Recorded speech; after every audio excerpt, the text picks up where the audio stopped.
ছেলেদেরকে সুসংবাদ দিন, তার মানে বিপদে ধৈর্য ধারণ করতে হবে। প্রিয় ভাইয়েরা, ইন্নামাস সাবরু ইনদা সাদামাতিল উলা।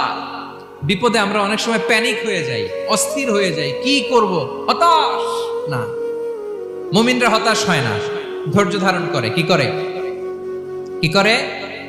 ধৈর্য ধারণ করার শক্তি দাও গো মেহেরবান আমায়, দাও গো মেহেরবান। পড়েন, ধৈর্য ধারণ করার শক্তি দাও গো মেহেরবান আমায়, দাও গো মেহেরবান। সবাই বলুন একসাথে, ধৈর্য ধারণ করার শক্তি দাও গো মেহেরবান আমায়, দাও গো মেহেরবান।